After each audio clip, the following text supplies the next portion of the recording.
kami Bisita. Bicara singkat kita. Kenalin, nama aku Amel. Aku Kaila. Aku Derina. Di episode kali ini kita akan membahas pertanyaan besar, bagaimana Pancasila bisa menjadi dasar negara Republik Indonesia, apa maknanya secara historis, hukum, dan filosofis. Dan yang gak kalah penting, apa relevansinya buat kita hari ini, mahasiswa, pekerja, warga biasa. Bagaimana Pancasila bisa jadi panduan nyata dalam hidup kita. Yuk kita mulai. Jadi, Kaila, Amel, Pancasila tidak muncul tiba-tiba di tahun 1945. Ia adalah hasil perenungan panjang para pendiri bangsa dalam sidang BPUPKI pada 29 Mei hingga 1 Juni 1945. Tokoh-tokoh seperti Mohyamin, Supomo, Ki Bagus Hadikusumo, dan tentu saja Insinyur Soekarno menyampaikan gagasan tentang dasar negara. Tepat. Dan pada tanggal 1 Juni 1945, Soekarno menyampaikan pidato monumental. Ia mengusulkan 5 prinsip sebagai filosofi groundslide dasar filsafat negara yang ia sebut Pancasila.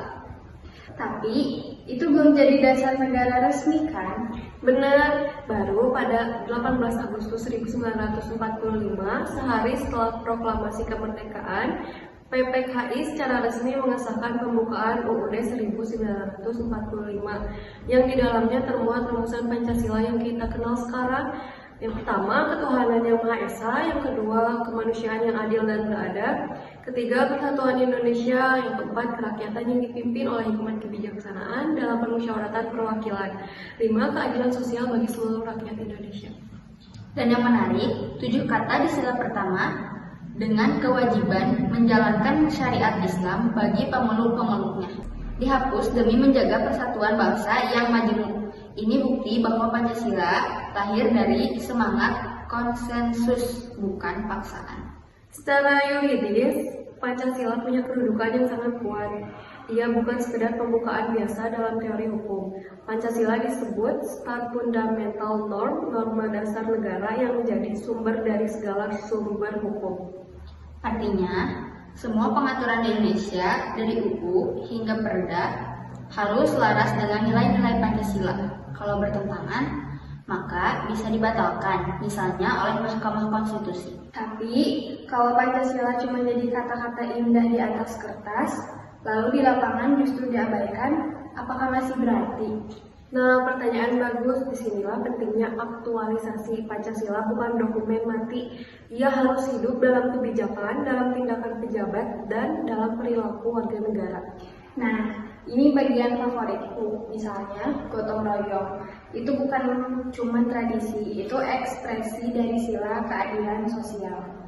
Dan tahu nggak, membayar pajak itu juga bentuk pengalaman Pancasila, karena dengan pajak, negara bisa membangun sekolah, rumah sakit, dan membantu warga yang kurang mampu. Ini wujud nyata dari solidaritas nasional.